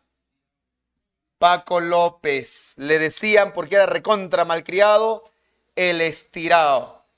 Paco López era un chulo. ¿Qué cosa es un chulo? Era un... No, guapo no, chulo. Chulo era proxeneta. El proxeneta es el que hace prostituir a las mujeres. Entonces él, como era bonito, guapo, hace prostituir a Rosario para que ella lo pueda mantener. Era un chulo, ¿no? Ahora, pues la madre va a tener un amante. La madre tiene un amante que es alcohólico, que se llama Rafael. No aprende. Tiene a su amante que se llama Don Rafael. Y con este Rafael va a tener al hermanito de Pascual, que se llama Mario. De la madre. Claro, de Rafael es su hijo. ¿No? Entonces el hijo es Mario. ¿Y Mario cómo era? Era feo, no era. Era pues un niño retrasado, feo. Era un niño retrasado. ¿Cómo muere Mario? Claro, muere ahogado. Al igual que el padre, ¿no? El padre ¿cómo muere? Claro, muere de rabia. El perro le muerde y muere con la rabia, el padre. El estirado, pues, va a tener líos con Pascual más adelante. Pascual tiene a sus dos esposas. Claro, es decir, se va a casar 2 veces, no es que va a tener 2 esposas. La primera vez que se casa lo va a hacer con Lola. Con Lola. Y con Lola va a tener a su pequeño hijo, que se llama Pascualillo, claro. Con Lola va a tener a Pascualillo. ¿Y Pascualillo cómo muere? Muere resfriado a los 11 meses. ¿No? Un viento frío entra por la ventana y muere Pascualillo. Este señor, Paco López, luego embaraza a Lola. La seduce y le embaraza. Pascual Duarte, luego de que Lola muere, abandonada por el estirado que le ha embarazado, ¿qué va a hacer? Lo mata. Y por haber matado a Pascual al estirado, ¿cuánto es la sentencia? La sentencia que le van a dar es de 28 años. Claro, salen 3. ¿Por qué? Salen 3 por buena conducta. Es que era un hombre bueno, pues, no es malo. Luego, la segunda esposa de Pascual, cuando sale de la cárcel, ¿cómo se llama? La segunda esposa que tiene él se llama Esperanza, mucho más joven que él, ¿no? Era un hombre muy guapo, maduro, pero muy guapo, y así que Esperanza, que era jovencita, siempre había estado enamorada de él. Esperanza era la hija de ¿quién? Esperanza tiene una madre, su madre se llama Engracia, ¿te recuerdas? Es la que hace parir a las mujeres, la partera. Claro, la que hace parir a la mamá, a Lola, a todos. Ella es la partera, así le dicen pues. La partera. El tiempo que está viviendo con Esperanza y piensa que su vida va a mejorar, pues Pascual va a decidir matar ¿a quién? A su madre. Mata a su madre ya que no soporta los abusos y los insultos de su madre. Y aquí su sentencia ¿de qué es? Su sentencia es la muerte. ¿Bien? Esa es la familia de Pascual Duarte y los personajes que interactúan ahí. Ahora, la simbología que se da en esta novela es la madre, la casa, que es la guerra civil, y Pascual. Entonces, estos personajes, la madre es España en la guerra civil española, y Pascual es el español en la guerra civil española. Durante la guerra civil española, España persiguió, asesinó, deshumanizó al hombre español. La madre en la casa, ¿qué hace? Persigue, deshumaniza, degrada a Pascual. Entonces se da ese proceso de deshumanización. ¿Y qué va a pasar? El hombre español va a sentir apego por España. ¿El hombre español se va a sentir apegado a su territorio? No. Detesta España, odia España. ¿Pascual ama a su mamá? No. Entonces aquí se da el sentimiento de odio. Eso simboliza tanto la mamá como Pascual Duarte dentro de esta novela. El espacio donde se da todo, ¿qué lugar es? El espacio se llama Almendralejo. Es Almendralejo. Se llama el pueblito donde vive Pascual, que queda en un lugar llamado Extremadura. Entonces, es la desarticulación de España, ¿no? La familia de Pascual Duarte. ¿Hay alguna pregunta, duda o consulta hasta ahí? Nadita. Bien. Vamos a desarrollar las preguntas. Faltaban las preguntas de la semana pasada, ¿no? Un ratito, a ver, saquen sus libros.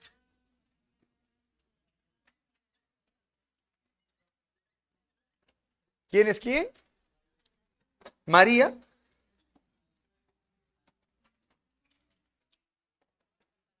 Préstame un libro, ¿dónde está? Es este, ¿no? ¿En qué página está?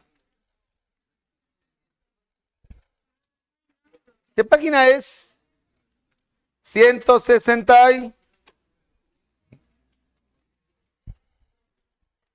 62. 63. Ya. Dice.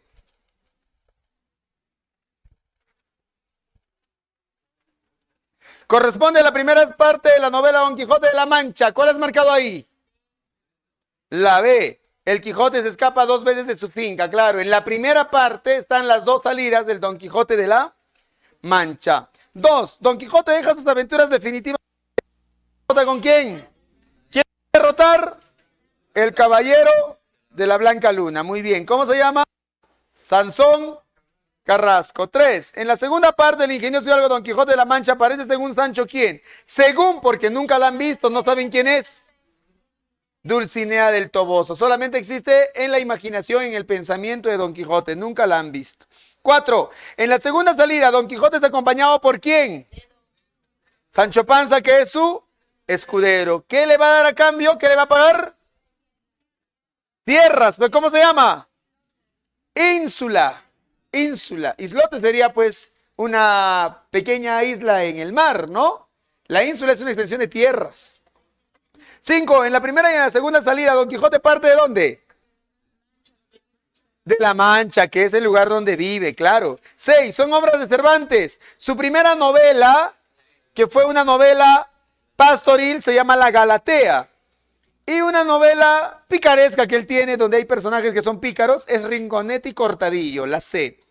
7. Simbólicamente el Quijote, ¿qué representa? ¿Qué es? Claro, el Don Quijote es la dualidad, la lucha entre el idealismo y el materialismo. Claro, la D. 8. Son temas de las rimas de Bécquer. Claro, la fuerza creadora, porque siempre habla de la creación literaria. Y también lo que es el amor platónico, es decir, el amor inalcanzable, el amor que ya no está, que no se puede obtener. Bécquer en sus desarrolla la historia de una pasión frustrada. ¿En qué? En sus rimas, claro, ya sabes, no te olvides, Bécquer es el autor de las rimas. 10. La musa inspiradora de Becker, ¿quién es? Julie Spin. El amor imposible, ¿no? Nunca pudo estar con Julie Spin. 11. Cuando Becker escribe en la rima 21, ¿qué es poesía? Y tú me lo preguntas, ¿poesía eres tú? Claro, se está dando una comparación o una asociación entre el poema y la mujer. 12. Marque la alternativa correcta que no guarda relación con Becker. ¿Cuál es? ¿Es considerado un romántico tardío? Sí es. Su poesía muestra rima sonante, también. ¿Sus verdaderos apellidos fueron Domínguez Bastida? Sí. ¿Es el único poeta del romanticismo? No, hubieron muchos otros poetas y hemos hablado hasta de tendencias. Entonces, la D no es. 13. Composiciones poéticas en las que Gustavo Adolfo Becker plasmó profundo lirismo. Fácil. ¿Cómo se llama? Rimas. Muy bien, las rimas. 14. Es el poeta esencialmente lírico. Su producción literaria posee encanto y dulzura de aquello que nace solo de un corazón espontáneo. Gustavo Adolfo Becker. 15. El romanticismo, ¿dónde se desarrolló? Bueno, ¿en qué siglo? ¿Siglo XVIII? 19. Claro, si en literatura universal hemos visto que aparece a fines del 18 y toda la primera mitad del siglo XIX. Claro, no hay ninguna diferencia España con Europa, es lo mismo. 16. Las leyendas de Becker son narraciones populares. También estaba escrito en la pizarra. Ojalá que hayas copiado. Narraciones populares. 17. Marque la alternativa que contempla de manera correcta el siguiente enunciado. El siglo de oro en España es un periodo de gran auge cultural que se inicia en el siglo XVI con el Renacimiento, etapa en la cual las ideas provenientes de Italia se difunden en el territorio español. Claro, lo pusimos en la pizarra. El Renacimiento recibe mucha influencia de Italia. Salud, salud, salud, salud. 4 veces. No sé, a su compañero pregunten. Él ha estornudado 4 veces. No sé. Ya va a festejar. Muy bien. 18. Marque la alternativa que completa correctamente el siguiente enunciado. La novela picaresca tiene aún... Ahí estaba, ¿no? Antihéroe que viene de un estrato social pobre y marginal. 19 dice, y diciendo y haciendo desenvainó la espada y de un brinco se puso junto al retablo y con acelerada y nunca vista furia comenzó a llover cuchilladas sobre la titerera morisma, derribando a unos, descabezando a otros, estropeando a este, destrozando a aquel y entre muchos otros...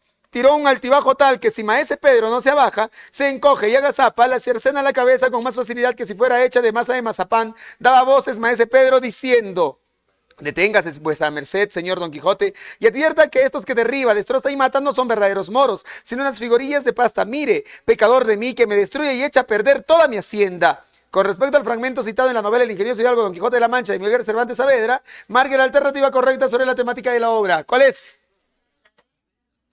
La C. Don Quijote está destruyendo una tienda creyendo que está luchando, ¿no? Y el dueño de la tienda le dice, no es lo que tú piensas, ¿no? Me estás destruyendo todo. Es el contraste entre la realidad y la ficción, claro. 20. El ventero que, como está dicho, era un poco socarrón y ya tenía algunos barruntos de la falta de juicio de su huésped, acabó de creerlo cuando acabó de oírle semejantes razones y por tener que reír aquella noche determinó de seguirle el humor y así le dijo que andaba muy acertado en lo que deseaba. Díjole también que en aquel su castillo no había capilla alguna donde poder velar las armas, porque estaba derribada para hacerla de nuevo. Pero que, en caso de necesidad, él sabía que se podían velar donde quiera, y que aquella noche las podría velar en un patio del castillo, que a la mañana, siendo Dios servido, se harían las debidas ceremonias, de manera que él quedase armado caballero, y tan caballero que no pudiese ser más en el mundo. De acuerdo con el fragmento citado en el ingenioso hidalgo Don Quijote de la Mancha, de Miguel Cervantes Saavedra, marca la alternativa completa correctamente el siguiente enunciado. Los sucesos corresponden ¿a qué? La de primera parte, claro, y el caballero es armado en una venta, ¿no? Él piensa que la venta es un castillo y la venta es un hospedaje. 21. Marque, verdad o falso. El Quijote y su escudero se enfrentan a los molinos. Son Don Quijote, no el escudero. Falso. Al final de la segunda parte, ¿el héroe regresa a la casa y fallece? Sí, al final de la segunda parte. C. ¿El protagonista gobierna la ínsula barataria con Sancho? No, solo gobierna la ínsula Sancho, no Don Quijote. D. En la segunda salida el Quijote confunde los rebaños con ejércitos. Sí, ¿cuál es? La A, muy bien. 22. En la primera parte de la novela El ingenioso hidalgo Don Quijote de la Mancha, el Quijote amenaza a unos mercaderes toledanos que, si no juran que Dulcinea es la más hermosa emperatriz de la Mancha, se enfrentarán con él. Ante la negativa de los comerciantes, nuestro héroe se abalanza sobre ellos. Sin embargo, cae al suelo por un tropiezo de Rocinante. Uno de los mozos que acompañaba a los mercaderes aprovecha el momento y golpea al Quijote. ¿Cuál de las siguientes alternativas contiene una afirmación correcta sobre la anécdota mencionada? ¿Cuál es? Claro, el idealismo del Don Quijote, que piensa pues que los mercaderes van a ir a contemplar a Dulcinea, y el pragmatismo de los mercaderes, ellos ven las cosas como son, ¿no? La B. 23. Aquella noche entré preocupado en mi tienda, quería ver en vano arrancarme de la imaginación el recuerdo de una extraña aventura, mas al dirigirme al lecho torné a ver la misma mano, una mano hermosa, blanca hasta la palidez, que descorrió las cortinas, desapareciendo después de descorrerlas. Desde entonces, a todas horas, en todas partes, estoy viendo esa mano misteriosa que previene mis deseos y se adelanta a mis acciones. Siempre se halla delante de mis ojos, y por donde voy me sigue, en la tienda, en el combate, de día, de noche, ahora mismo, mírala, mírala, aquí apoyada suavemente en mis hombros. ¿Qué característica del romanticismo está ahí? Es una leyenda de Bécquer. Hay una mano que él ha visto y la mano le sigue a todo lugar. Solo es una mano. Y le gusta la mano. Es tan hermosa la mano que él, donde la ve, se encanta. Pero es solamente una mano, no es una persona. Solo es una mano que él observa. ¿Qué es? La D. Claro, el amor apasionado. Tanto le gusta la mano, se ha apasionado con la mano, que no le deja pensar bien, ¿no? No le da temor, pues, en rechazo a la razón. 24 dice, hondo silencio. ¿Cuánto duró? Ni aún entonces pude saberlo. Solo sé que no se oía más que el aliento, que apresurado escapaba del labio seco. Solo sé que nos volvimos los dos a un tiempo y nuestros ojos se hallaron y sonó un beso. ¿Qué entiendes de ese poema? Dice, se puede afirmar que el poeta sevillano desarrolla el tema de él. Claro, hay un deseo amoroso, ¿verdad? Se desean los dos. Y al final, ¿cómo se consume ese deseo? Con un beso, claro, la D. 25. Marque verdad o falso respecto a las rimas. Bécquer utiliza lenguaje complejo y erudito. Falso, su lenguaje es claro y sencillo. B. Está constituido por poemas concisos. Sí, pequeñitos, ¿no? Pequeños, sus poemas son pequeños. C. Desarrolla una poesía didáctica para enseñarte, para darte moralejas. No. D. Resalta por su simplicidad. Sí, sí. ¿Cuál es? La C. 26. Don Quijote de la Mancha es la novela por vez primera donde el personaje se enfrenta a la sociedad, en este caso al materialismo, la brutalidad y la vulgaridad de los seres humanos. Es la primera vez en la que el héroe cree que la verdad no está fuera, en las instituciones políticas o las creencias religiosas, sino en sí mismo, en sus ideales. De lo anterior podemos inferir que el Don Quijote de la Mancha es una novela social. No, les he dicho que el Don Quijote, parodia tampoco. Te está hablando ahí que el Don Quijote es una novela que lucha contra la vulgaridad de los tiempos actuales, contra lo que es, pues, la brutalidad de tiempos actuales. Es una novela moderna, moderna. Lee bien el texto, subraya palabras importantes. 27, cuando dice Bécquer, pero aquellas que el vuelo refrenaban, tu hermosura y mi dicha contemplar, ¿qué figura literaria se ha utilizado? Esto lo sabes muy bien, lo hemos puesto en la pizarra. ¿Qué figura utiliza Bécquer siempre? En la rima 53. Metáfora sí hay siempre, pero hay una figura literaria que utiliza. ¿Cómo se llama la figura literaria que predomina en la rima 53 de Bécquer? Hiperbatón. ¿Y el hiperbatón qué es? Ya, ¿cuál es? La C es una figura de construcción que ha alterado el orden lógico. Te lo he puesto en la pizarra. No estás repasando tu libro, tu foto, no sé lo que le tomas. No le estás repasando. Repasa. Renzo, repasa. 28. La literatura da continuidad a las formas e intereses de la literatura renacentista. Se registra un cambio de sensibilidad importante, expresado en su manera pesimista o desengañada de mirarlos. Aparecen la crítica satírica, el sarcasmo, el cultismo, y ahí está el dato que te va a llevar a la respuesta. El uso exacerbado o exagerado de figuras literarias o retóricas. ¿Cuál es? Barroca, claro. D. 29. Marca verdad o falso. Don Quijote sale acompañado con su escudero desde la primera salida. Falso. Sancho va en la segunda salida ya. 2. Alonso Quijano es armado caballero en una venta que cree que es castillo. Verdadero. 3. El caballero de la Blanca Luna es vencido en un duelo por Don Quijote. Falso. 4. Al final de la obra Don Quijote recobra la lucidez, hace su testamento y muere. Verdadero. ¿Cuál es? La A. Y la 30. ¿Lo pueden leer? No quieren leer. Es pues de saber que este es el inicio del Don Quijote, ¿ya? Es pues de saber que este sobredicho hidalgo, los ratos que estaba ocioso, que eran los más del año, se daba a leer libros de caballerías con tanta afición y gusto que olvidó casi de todo punto el ejercicio de la casa y aún la administración de su hacienda. Y llegó a tanto su curiosidad y desatinó en esta que vendió muchas hanegas de tierra de sembradura para comprar libros de caballería en que leer. Y así llevó a su casa todos cuantos se le pasaban las noches leyendo de claro en claro y los días de turbio en turbio, y así del poco dormir y del mucho leer se le secó el cerebro, de manera que vino a perder el juicio. Vino a dar en el más extraño pensamiento que jamás vio loco en el mundo, y fue que le pareció convenible y necesario, así para el aumento de su honra como para el servicio de su república, hacerse caballero andante e irse por todo el mundo con sus armas y caballo a buscar las aventuras y ejercitarse en todo aquello que él había leído que los caballeros andantes ejercitaban, deshaciendo todo género de agravio y poniéndose en ocasiones y peligros donde acabándolos cobrase eterno nombre y fama. Respecto al fragmento citado del ingenioso hidalgo Don Quijote de la Mancha, complete correctamente el siguiente enunciado. En la locura de Don Quijote se evidencia la intención del autor de ¿qué? Ridiculizar, claro, pero dice, ¿se inspira el protagonista en la realidad? Si está loco, no puede ver la realidad, pues. ¿Cuál es? La de caricaturizar, que es lo mismo que ridiculizar. ¿Y en qué se inspira Don Quijote? En ideales nobles. Quiere luchar contra la injusticia, quiere resolver los problemas de las personas, ayudar a los demás. Bien, nos vemos en la siguiente clase. Cuídense muchísimo. ¿Alguna pregunta, duda o consulta? Nada. Bien, nos vemos entonces. Chau, chau. Suerte.